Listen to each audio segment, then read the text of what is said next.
Welcome back to another episode of Ultras 11. I'm one of your hosts, Joe. And I'm Alex. And before we get started with the whole script and everything like that, random fact of the day. A giant tortoise that they thought was extinct for almost 100 years was recently discovered in the Galapagos Islands. Come on. Yeah. Come on now. Sounds kind of like Arsenal going rogue for the last 100 Sounds years. exactly like them. But on that note, yeah, we're here. I'm Joe. Welcome to the podcast, guys. Yeah. Joe's been really really liking these random facts of the day. So I think we're gonna stick with it. You know, it's always good learning something new outside of football. You know what I mean? Exactly. And one day you're gonna think knowledge. When you're on a date with somebody, girl, guy, they, them, you're gonna say, "Hey, did you know about this tortoise that they thought was extinct and went missing for 100 years, then showed up at the Galapagos?" Exactly. And you could even bring up the snail. Hey, why don't we take a nap for the next 3 years? Nice. Anyways, in today's episode, we're going to talk about the one and only Mr. Josep Guardiola, or Pep Guardiola, as everyone else calls him, if you didn't clue into that. We're going to talk about the Saudi Arabian League, which is a little bit of a plot twist. Yeah. Do you want to talk about the Saudi Arabian League? You know what? Let's save that for next week. Next week? I think Okay, we'll save that for next week's topic. I actually screwed that up because originally before this, I agreed. I said we were going to talk about scheduling and Pep, but somehow I said Saudi Arabia. I don't know. I'm all nervous. Joe's still thinking about the whole tortoise thing. Joe, don't worry, so man. I understand. Like a tortoise. Okay. But instead of Saudi Arabia, which we will be talking about next week, we're going to talk about scheduling and how the schedule is absolutely absurd. Yeah, it is very condensed. You're definitely seeing that right now. Yeah, like, don't get me wrong, leagues. this season was tough, but okay, I was going to start talking about it already, but we're not going to talk about it. Let's talk about Mr. Manchester City himself, Pep Guardiola. My question, Alex, to start things off, if City win the Champions League this season, do you think that kind of cements Pep Guardiola's name in the history books and makes him one of the greatest coaches of all time? I mean, it's gonna look very pretty on his resume, especially if he tops it off with a treble this season. I mean, it's gonna be hard to kind of argue. I mean, who's like, obviously so you're still gonna have your Ancelotti and that, but I mean, like, dude, Pep's just like what he's doing with teams and like completely. I did not think he was gonna be able to do with an English side, especially his style of play. But just like he just completely brought that whole thing to Man City and completely changed that team. And now to bring them their first is it their first Champions League? Yes, I think it's their first Champions League ever. Like, that's fucking insane. And with what he's done, I think for me, I think this will mark him being the greatest coach of all time. See, that's where I'm kind of like I'm battling in two minds there, because yes, it's completely impressive. I think he has revolutionized football as a total, not just City. I feel like now every coach is aspiring to do what Pep does. You know, like there was total football, and then there's Pep Guardiola's version of total football, which he revolutionized. But saying greatest coach of all time, that's where it's like, it's a tough thing, and maybe fast forward to when he retires or whatever.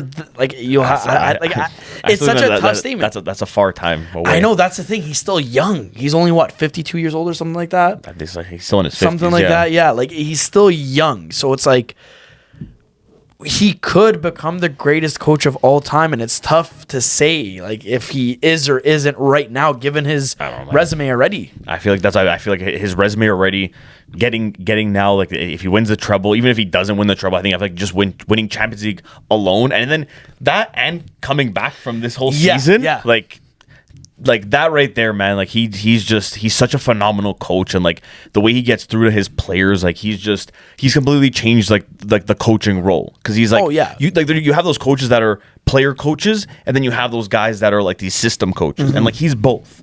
Like he knows how to like handle any type of play. I mean, he was able to handle Messi, Ronaldinho, like, when he was young, and like he was able to handle these guys.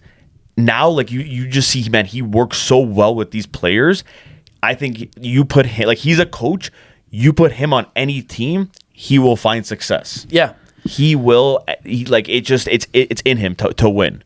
He's just that type of guy, and that's why I think he has that Jordan kind of like mentality thing. Like I think he's that guy that I think even already now will be considered after this the greatest coach of all time. I think I feel like it's still a little bit of a weird statement to say greatest of all time. I don't know. Like, to me, when I think greatest of all time, in no particular order, like, I would think of somebody like Ancelotti, Mourinho, Sir Alex Ferguson, even, what's his name over there, that guy?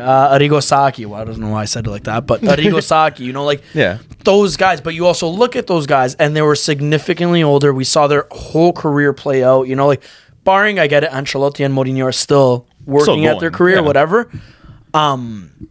But with Pep, I don't know. That's why I'm hesitant to say best of all time. But what I will say is I think he has changed City and changed even like the owners and whatever, everything to do with City. I think their philosophy itself has now changed. Yeah. I think he's had a bigger impact on City than he did with any other club he was with. Oh, 100%. You know what I mean? Like with Bayern, they were already that top team. And like, I get it. He came to City with money and they bought him A, B, and C. He spent over €1 billion and this and that. Cool. I do understand that. But he still formed a lot of careers and molded a lot of careers, 100%. a lot of styles of play. He kind of gave City an image in itself. You know what I mean? Like Bernardo Silva, he was a winger. Now he's playing center mid, defensive mid. I've seen him play left wing back. I've seen, you know what I mean? Like, he has now managed to get all these players to do whatever he needs in a brilliant system. And I think City sees that, and going forward will want to keep a coach like that. Yeah, they're going to want to keep that because they already built so much around him. And it's like, at the end of the day, it's like any job. If somebody's paying you and they're saying, okay, they're going to be, like you get hired, they're paying you to do your job and whatever it is. Mm-hmm.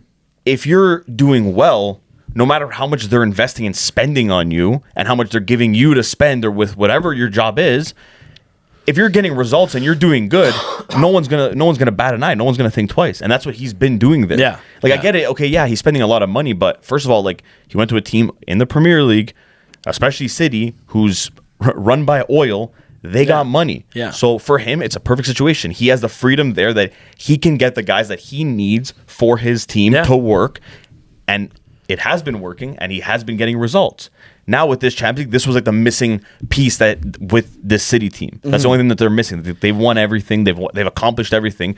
The biggest thing now would be this treble. Well, for him, if he wins the Champions League with City, do you think Pep stays after that, or does he look for a new club? For him personally, I think he might want, especially because he's been there so long, and like this was like that final thing. I feel like he might want a new challenge and to try to leave. But then also, it's like, if you look at it again as like a job, if you're getting everything you want, you're happy, you have no complaints, you've achieved everything you can, are you just going to throw it away because you want to try something new? And it all depends on his how his mindset and how he is feeling. But I just don't think, because he devotes so much of himself to the team. I don't think mentally he'd be able to just to jump to another team next season. I feel like he has a couple more years in his contract. I feel like he's probably going to ride it out and end up staying with them. And I can't see City getting rid of him because like you were even saying before, they invested in him when they started this whole thing and they brought him in, and he had such an impact on that, on the team, that the culture there, everything, it's him. And they're not just they're not stupid enough to just throw that away because they know he is a big part of that. Like you said, that he brought that winning mentality, that winning culture that City never had before. City was they were a second division team. No one cared. Everyone was a United. Everyone from Manchester was a United fan. And don't forget too, when they did, even with the oil money, they won the Premier League. They done this and that, whatever. But they really didn't accomplish themselves worldwide. Whereas Pep took them to that next step. Yeah, you know what I mean. Now they're known. They're a known team. They still haven't won a Champions League per se, but it's they're at least now known as a global powerhouse. You know what I mean? Whereas under Mancini, they were just good in the league. Under Pellegrino, same thing, good in the league. Pep really did evolve them into this beast worldwide. He made them a known team. Like now you talk to people all around the world. Like everybody knows the Premier League. You talk to them before, like they would know like obviously the main teams. Yeah. Now majority of them, they'll know who Manchester City is because of the fact what Pep did with them, what Pep accomplished with them, how he's been able to keep them so consistent. It was not like they won 2 years and they were like not existent for the next couple, like Liverpool, how they just die out. Yeah. Like, they were able to maintain it, and in a league like that too, that's so hard because of how much competition there is and how with many all the money that's thrown around too, and all like the top teams. Like it's not even like a top 4 there; it's like a top like 6 teams that they're powerhouses. Yeah. Now, 2 more questions about Pep I got. First question being, second last question technically. If he doesn't go on to win the Champions League this year, is it deemed a failure, and should City look for somebody else because it's literally the same cycle of them making it in Champions League but not winning anything? And I mean, that is the goal for City at this point, to win a Champions League. So does City look and evaluate him, or is he still untouchable? Like, is he still whatever? I still see, that's the thing, man, because especially because this Champions League, and like, again, no knock to Chelsea. That year there when they made to the final, like against Chelsea, that was the year like Man City was better than Chelsea. Like they should have won that game. Yeah. But hat off to Chelsea. Like they fucking pulled it off. It's one game, the ball's round, anybody can win. It's 50-50. Chelsea ended up doing it.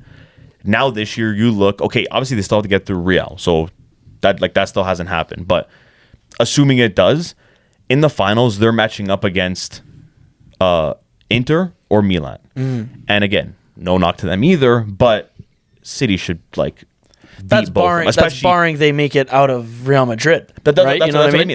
That's what I'm saying. Let's just say that they get past Real Madrid, like that's done. They're coming up against Inter or Milan, whoever wins on that side. Yeah. Like there should be no reason. Like Milan, okay, yeah, they beat Tottenham, but like Chelsea, like a team that's in 11th place right now, but they're still they still give problems to teams. Beat Milan both times. Yeah, easily. That's too. Chelsea. So like, imagine City. City should have again, the game's it's one game, it's 50-50, but City should have no problem. Yeah. Same with Inter. Like I truly believe that. And that's the thing where it's like I can't see them getting rid of him, but I feel like he might have like a mental breakdown, or like he might just step down if he fails to do it this season. I feel like that would be I feel like it'll be more him than them, because at the end of the day they're going to look at it and be like, okay, I mean, let's just say he ends up coming back from the league. Okay, you did that. If he ends up beating Man U in the FA Cup, okay, you did that. Okay, yeah, I know we want to win Champions League. You didn't do it this year, but we're not going to give up on you now. But I feel like he might be the one to take that step back and be like, okay, you know what? I don't think I maybe need a year off or something because I'm gonna lose my mind. Imagine he takes a year off for real. I don't think I can imagine a world without Pep. No, I cannot. It's gonna be weird. No, never mind. Just the Prem, just like soccer world is gonna be weird. Yeah, like what Pep. Other coach is gonna play that style? Yeah, any game he plays is just so fluid. And just seeing him, I just love seeing him on like the touchline, man. Like he's so nice. Yeah, he's not a ball fraud. Conte's a ball fraud. Yeah, well, no, Conte. Yeah, technically because he's wearing a toupee. Poor thing. A toupe. So you did mention how Pep has kind of gone everywhere, accomplished everything everywhere he's been. If you're Pep and you do want to take that next step, where are you going? Like, what is the idea? Are you going to go to PSG where you have another carte blanche? No. Or are you looking actually within Italy or Portugal? Or the Eredivisie. I would say for him, because he's already coached in Spain, Germany, England. I could see him looking at Italy. Like I know he said in the past he would love to coach in Italy one day. I could see him going for that, but I can also see him going for that international route and take a team like Spain, let's just say, or even another team. Like I could see him taking a step back from club, like especially after City, and going to international. Yeah, because it's you have some more time off. Like you kind of just not relax, but you can go watch games. Like you're not like fucking training teams. Like you're not training your team every day. Like you only have them a couple times a year. Yeah. So it's a lot less stress for him. So I could see him kind of going that way. Well, you only know if he does go international route, there's only one team he's going to. Spain. Yeah. There's no other team. Like, don't get me wrong, other teams in the international level will definitely inquire. Maybe that's what he means by coaching Italy one day. That would be pretty crazy, but I sincerely doubt Italy would even allow a non-Italian to coach. Quick question. If he went to Serie A, which team can you see him going to? Genuinely, what team can you see him going to? I swear to God. He's not going to go to Roma, man. Okay, he played for Roma. Okay. He spent years there. He always talks highly. Okay, but he knows Roma. like he's realistic. Okay, realistically speaking, he's not gonna go there and have the free. Like he's gonna go from city to. Like, I know anybody in Serie A. Well, we might. No one has the freedom. Roma might be getting some crazy Saudi money. Joe. Remember when Milan thought that? And then Redbird ended up buying them one step at a time. No, honestly and truthfully, again, I will love him all Roma. And don't just say like, if you think Juve, okay, that's one thing, but don't just say Juve because I'm here. Honestly and truthfully, if I'm dissecting all of this, again, ideally, if Roma had money, I would say Roma because he played for us. He loves Roma. He's openly admitted that, but we just don't have the funds to even support him. That's what I mean. Like Roma's making a deal with Adidas to pay Mourinho because we don't have enough money for him. I would like to say Juve, but I don't see Juve adopting that style of play. Mm-hmm. Throughout all my years of watching Serie A and whatever, Juve, it's not that they've had a generic style, but they've always somewhat had the same style. Yeah. You know what I mean? Like, they're the only team I could look at and honestly say if they're winning 1-0, not so much nowadays, but before, they were always that team. They're winning 1-0, the game's done. You already gave Juve they were able to hold off for the most part. And I could honestly see a guy like Pep, again, they would need money, though. It would be either Milan or Inter. But Inter, I don't see that either. I see more Milan. There's something about Milan's always that team that is like, besides Roma, our two teams are always okay with that experimental type of football. When we had Luis Enrique, it was like that beautiful tiki-taka that Roma was playing. I could see Milan being one of those teams too, though, that is willing to adapt to a style. And they're a top team, and what sounds like a beautiful story. Yeah, he comes there, brings them back to the top. He brings the Dutch era back in, type of thing, whatever. Well, because they does it all. Oh man, that'll be like that's the next step. Like for Milan, they have to take. Like I'm sorry, okay, yeah, like they made this run now, whatever, but Pioli was good for kind of getting them going. They need like a proper. No, Pioli's not a good coach in any way, shape, or form. He's a good motivator. He motivated the players. But that's what I mean. Now what's carrying him is individual qualities. It was good timing. Yeah. Now it's a perfect time qualities. But before, when he came in, it was good. The team was at its low. He just got Ibra back, so that helped massively for him. Yep. He was able to build up that confidence. He saw, hey guys, Juve's not dominating the league anymore. Time to pounce. We have to Inter. Okay, yeah, they won it last year, but we can take this. They didn't beat us by much. Inter also lost a lot of key guys from that. They did, but cup run. Things happen, man. Yeah, it happened. It happened to Juve. It happens to the best teams. Didn't happen to Milan though. Somehow they were the only team, even though they're dead broke, they were able to maintain. But regardless of that, that's a topic for another day. That's another topic one day when we're just digging in. I want to talk about the schedules quickly before we wrap it up here. Mm-hmm. This season is a bit of a weird season and a weird time to bring up scheduling because there was the World Cup and it was an unforeseen. Well, it was a foreseen circumstance, but it wasn't a welcome circumstance. But the average season. The only good thing about it was mucho. Yeah, exactly. That's the only great thing out of it. But the average season, it still has a lot of games. Yeah. Do you think there's been anything that the governing bodies in general have done in general to kind of help out with this scheduling problem that we have? Because you see it now. You look at these top teams. Like City is the only team, and I'd say like maybe Real Madrid, maybe Bayern, whatever, that have the longevity because they have the depth. You take out Rodri, you have Gundogan there. You take out this guy, you have this guy. You're hearing Tuchel say that his players look like they played 70, 80 games. So they don't. Even with the depth, they're feeling it. City, there was I was reading an article, and apparently even players there were they were saying they were now they feel gassed, they're exhausted, they're tired already this year.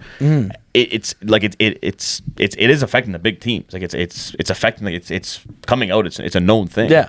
So who do you like? So I feel like this next question you kind of answered, but it affects obviously you think the bigger teams rather than the smaller teams. Well, just for the simple fact because for the most part, the bigger teams have They're competing on three the fronts. players that have they're I mean, yeah, they're competing on 3 fronts. In England more.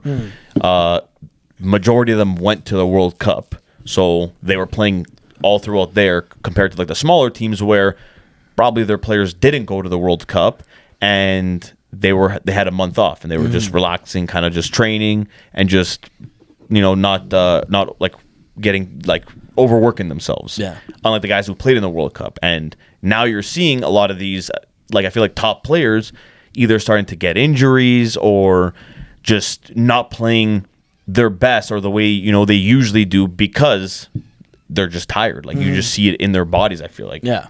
And what kind of solutions do you think there could be that are realistic? Obviously, not something like, oh yeah, just play less games. No, that's not realistic. I don't like, 'cause this hasn't really like become a thing up until like the last couple of years. So I think now like they're gonna make the season pass. Summer's gonna come. Everyone's gonna go on holiday like a normal. Like now this year will be like a proper, like it's gonna finish in the end of May.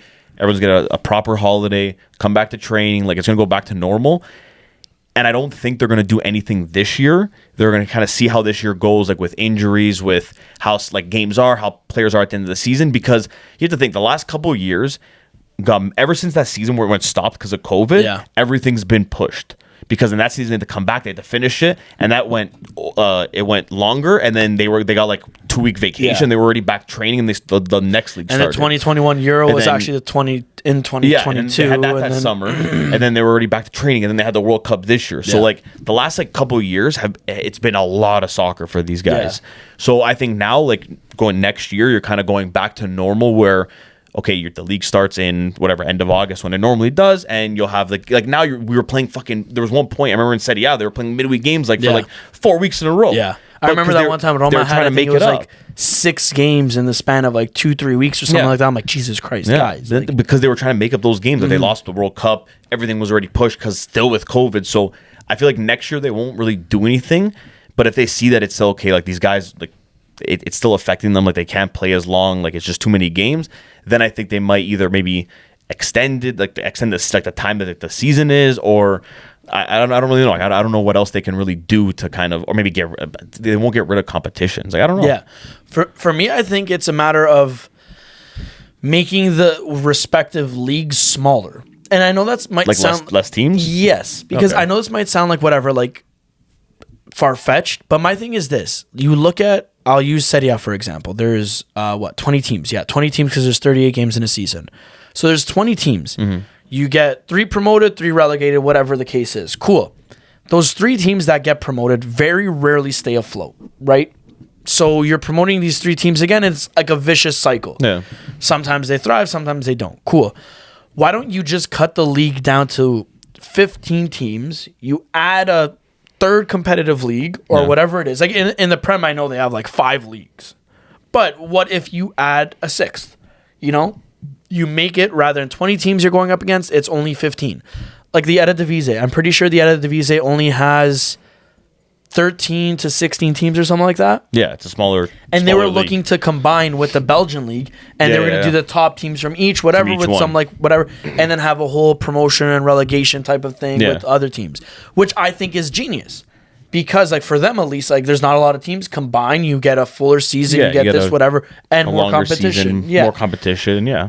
But I just feel like one of the thing has to do with like the promotion and relegation. And I don't know if FIFA and UEFA have any pull on something like that. But I mean, a lot of these games, you just look at it, it's like, what's the purpose? Yeah. Like a lot of these games, it's Roma's playing, they're a 3rd place team. They're playing against dead last. Both spots are cemented where they're going to finish at the end. Sorry.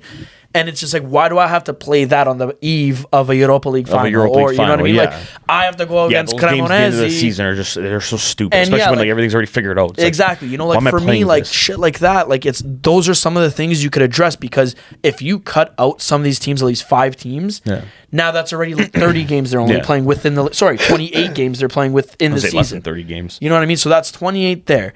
Then you have for the group stage of Champions League, Europa League, whatever it is, rather than playing every team twice, do it like the World Cup does. The World Cup or UEFA or whatever it is, you play each team once, and that's it. See you later. Top 2 teams, you go through. Third place, fuck off. Go to Europa League, and that's it. See you later. Why do you have to play each team twice? Oh, you get the home field advantage this time. Not this time, though. Who cares? You know, you have 3 games. So stupid. You're the stronger team with coefficients. You play. You have the home field advantage. Then. Yeah. You know, like Roma's going to be going up against, let's say, Bodo and some other random team. Okay, Italy has a higher coefficient. Roma gets home field advantage. Yeah. Out of those 3 games, we're home 2 of them, away 1. Cool. There you go. So it rewards you for doing well and your league doing well. Will any of that happen? Probably not. Probably not. Is it feasible? Maybe within like the Europa League and Champions League, yes. But again, we're talking about UEFA here and FIFA, who love to maximize their fucking profits. But what about the whole, like, if they kind of got rid of like the like those fucking stupid international breaks when they go on international? Well, that's another thing too. Like friendly games, I don't understand the point of them. They're utterly irrelevant. Like, why can't they just kind of save those and like do the like play away? It's always like a total of like 6 games they play throughout the year, or like 8 games. Play them all in the summer. Some of them make sense, like because they're like the Euro qualifiers or Copa America qualifiers or like this or that. Like, so I guess I get it, but again, it's like you said. Why don't you let them go on their little summer vacation, and then they have the month and a half, 2 months where it's just training and whatever, and they go with like the national. Let them go with the national team. In 2 weeks, you could fucking pump it out, and then you have them back in training or whatever it is. Exactly. That's a Give good them another idea break too. And then back in training. That's a good idea too. But again, like they want to maximize their money. Yeah, they're gonna want to have like, soccer on as much as possible. Exactly. They want to spread it out. They want to have as much games. Mm-hmm. And for me, I don't know. Like, I don't care for international break. I kind of like it sometimes. Mm-hmm.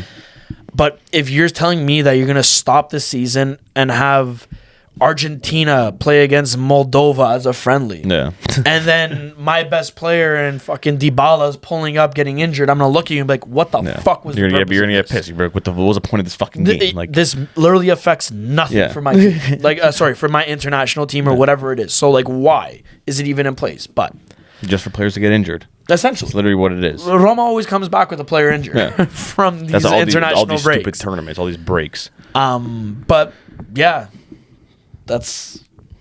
Hold on, wait. Oh. Do you think it was over?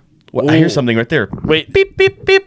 Boop, bing. Garage talk.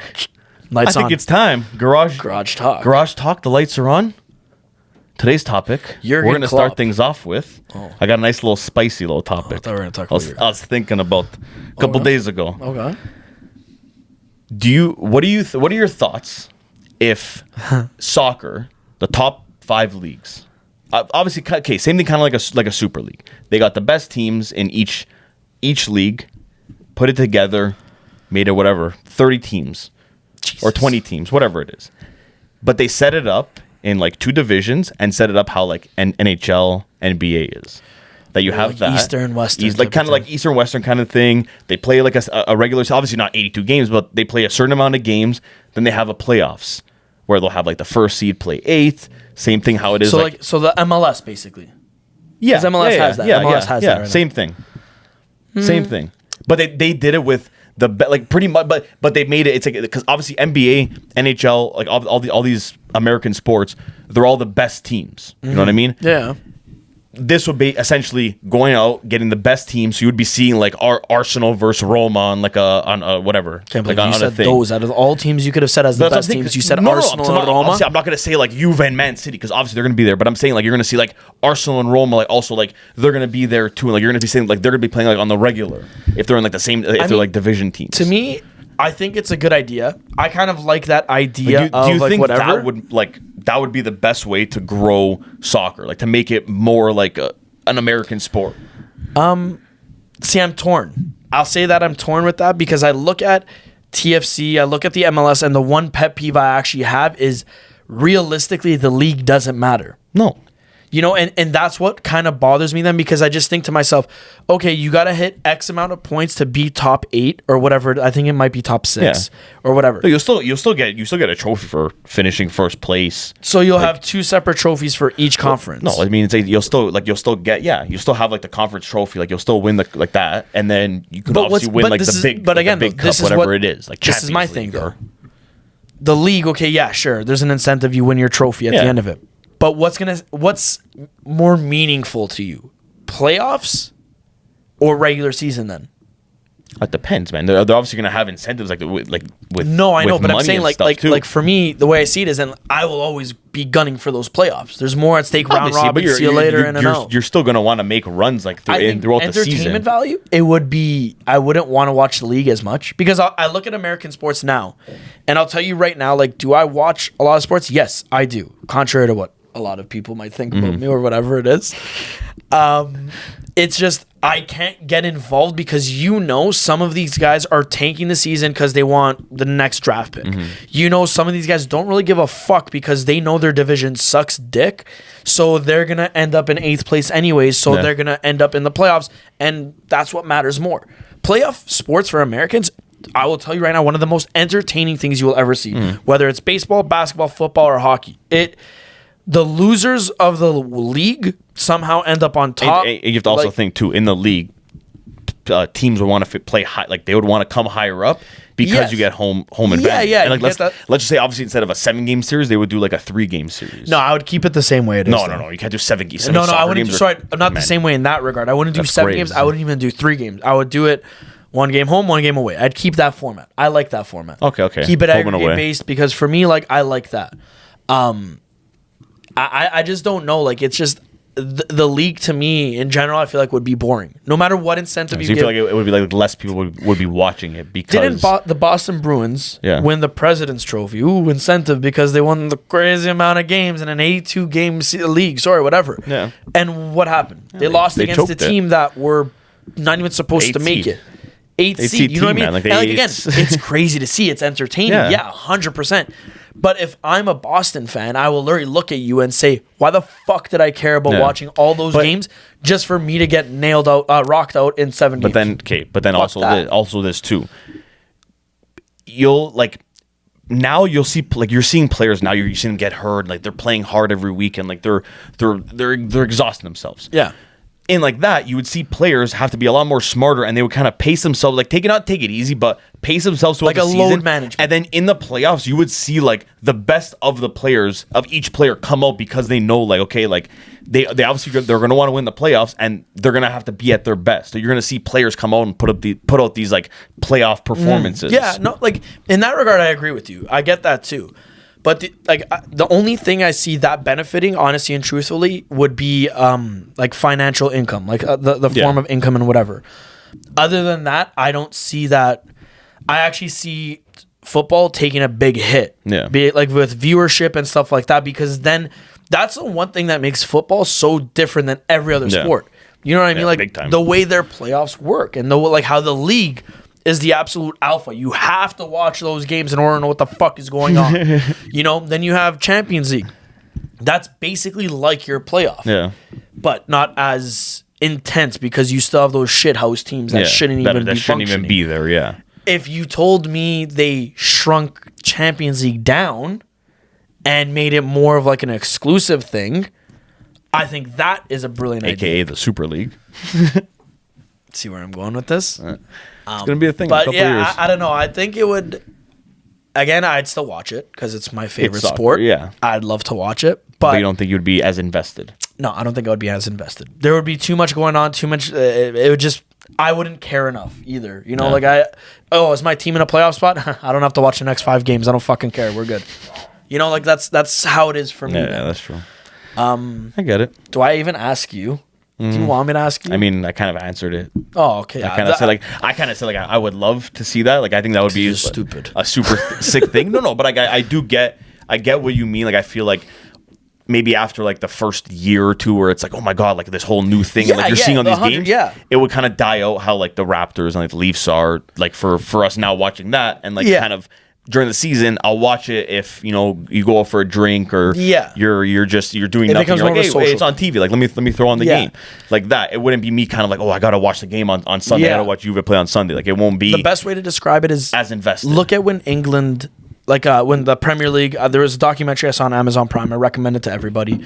But the Premier League was trying to figure out ways to kind of rebrand themselves, take over the world, go global, worldwide, whatever shit like that. So they looked at American sports and how American sports, like football games, They sell out a fucking parking lot. There's a tailgate, people jumping through tables. It's this absurd, crazy thing. Cheerleaders, halftime shows, whatever. The Premier League tried that. The Premier League had cheerleaders. They had halftime shows. They had all this shit. It all went to shits because nobody gave a fuck. No one gave a fuck, They man. cared about the sport and only the sport. And that's what Americans I think. are different than Europeans. Yeah. Like, And I think that's what separates football to American sports right there. You know, like, I like to keep that genuinity. Keep that genuity. You figured it out. I feel like that's not even a word. But regardless, I think Juve would still figure out a way to fix that and buy off the referees. And Roma would still give the refs Rolex watches and no one would blink an eye. Guys, on that note, Joe and I was pissed me off. I'll set him a bitch and I wouldn't say that to his face. I'm gonna go beat the shit out of him now, guys. He might not be on next episode. Guys, thank you guys for listening. If you haven't already, don't forget to follow us on TikTok, Twitter, and Instagram. Joe, don't worry about it. I already know.